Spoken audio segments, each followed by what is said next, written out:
Y Excel para el método de Hardy-Cross para una red cerrada de dos circuitos como el esquema que estamos visualizando. Entonces vamos a seguir estos 5 pasos. El primero es la identificación de los nodos para definir los tramos. Entonces, en este caso, estamos colocando nodo 1, 2, 3 y 4. El segundo paso es preestablecer el sentido del flujo.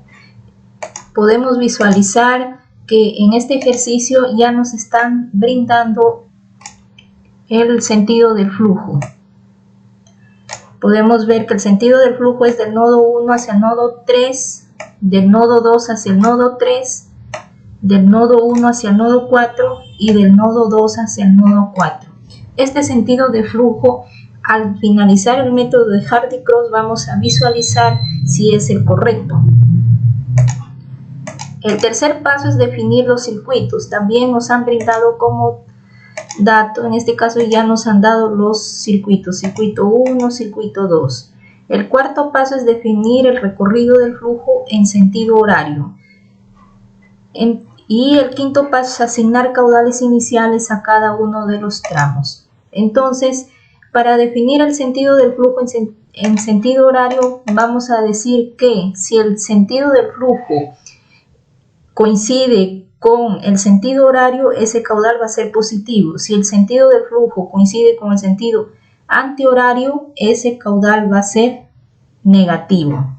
Entonces vamos a asumir los caudales iniciales, cumpliendo la ecuación de continuidad. Tenemos que el caudal total es de 200 litros por segundo y está ingresando hacia el nodo 1.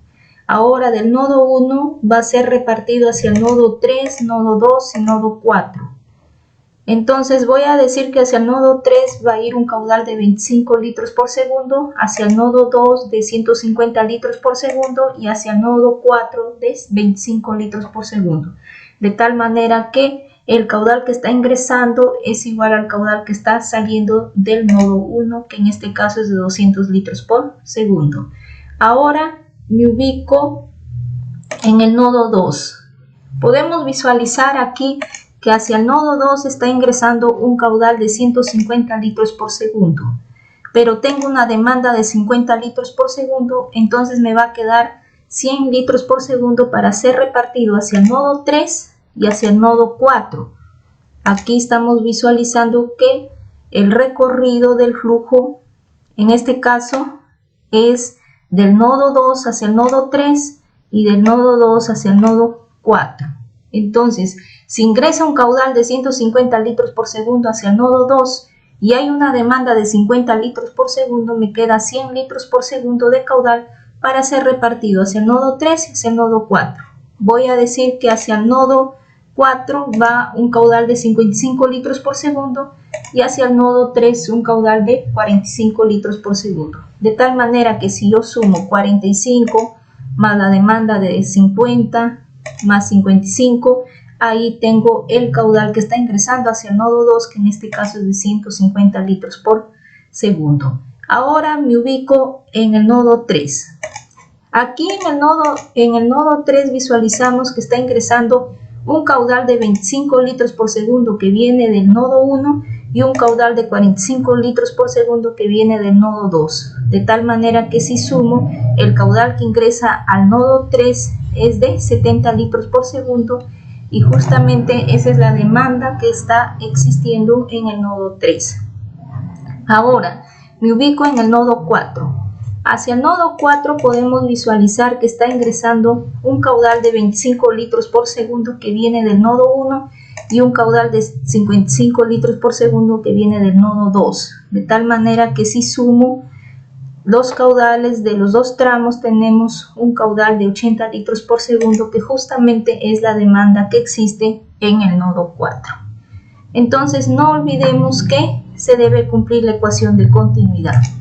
Ahora lo que vamos a hacer es llenar todos los datos de las celdas de color amarillo.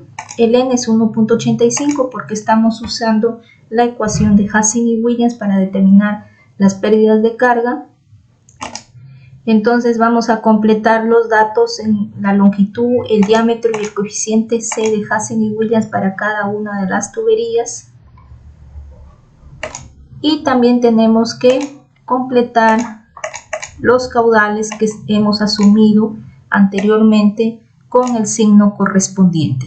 Como hemos mencionado, que si el caudal coincide con el sentido del flujo, coincide con el sentido horario, ese caudal va a ser positivo, y si coincide con el sentido antihorario, el caudal es negativo. Entonces podemos visualizar del nodo 1 hacia el nodo 3, podemos observar que el sentido del flujo coincide con el sentido horario, por lo tanto ese caudal es positivo. Sin embargo, en el caso del nodo 2-3 podemos visualizar que el sentido del flujo coincide con el sentido antihorario, por lo tanto ese caudal va a ser negativo.